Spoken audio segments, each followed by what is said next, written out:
إن كان تجني برتمها بدوين تباسيفيكا halka uu taagan yahay markabka diyaaradaha militariga qaada ee ugu weyn adduunka ma jiro mid ka weyn kan aqliguna ma rumaysan karo adeegyada ciidan ee sagxadan dhex yaal USS Gerald R. Ford ayaa lagu magacaabaa markabkan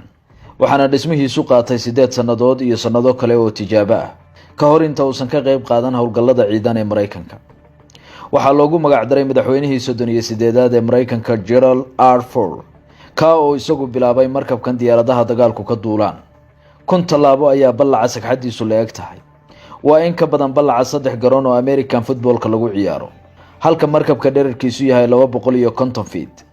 wuxuu hoy u yahay 4500 oo qof kuwa oo ka shaqeeya hawlaha 75 diyaaradood ee loogu talagalay inay markabkan korkiisa ka duulaan ama ku degaan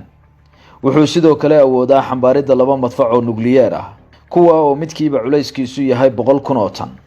taasi waxay ka dhigaysaa markab dagaalka ugu weyn ee abid la sameeyay dhismihiisa dhaqaalaha ku baxayna waxa lagu sheegay 17 bilyan oo dollar inkastoo markii horeysay madaxweynihii 38aad ee Mareykanku hindisaha dhismihiisa curiyay haddana waxa mashruuca dhismihiisu si rasmi ah u bilowday sanadkii 2009 waxaana la soo gabagabeeyay 2017 sheekada ugu cajiibsan waa sida markabkani awood ugu leeyahay qaadista 75 diyaaradood gudaha waxa uu ku leeyahay bakhaaro waaweyn oo diyaaradaha lagu xireeyo marka aysan duulis diyaar u ahayn ama aysan howlgal ka qayb galeyn gudihiisu sidoo kale waa kayd hub oo weyn oo lagu xafido madaafiicda diyaaraduhu ku dagaalgalaan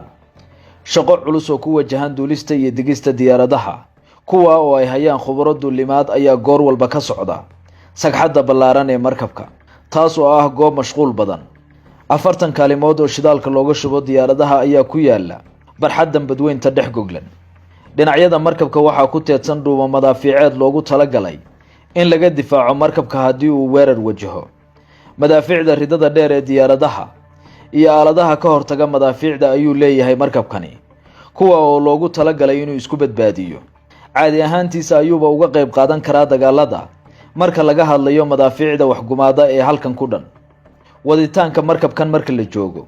waxaa iska kaashada aaladaha digitalka ah iyo qaab wadida manualka ah oo ay adeegsadaan khubaradiisu markabkan korkiisu waa aalada kali ah ee dusheeda loogu yeeri karo xarunta ciidan ee adduunka ugu weyn kumanaanka ciidamada iyo shaqaalaha isugu jira ee halkan ka howlgala waxay u tahay hoy meelna ugama safraan mana qabaan baahi banaanka ah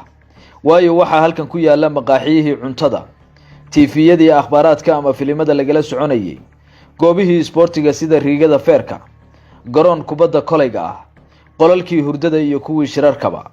markabkan waxaa sidoo kale si aad ah loogala dagaalamay inay waxyeelo gaarsiiyaan dabaylaha ka dhacaya badweynta iyo masiibooyinka kale ee uu kala kulmi karo dhexmushaaxa badaha waxaana kuwa dhisay yiraahdeen looga biqi maayo midaasi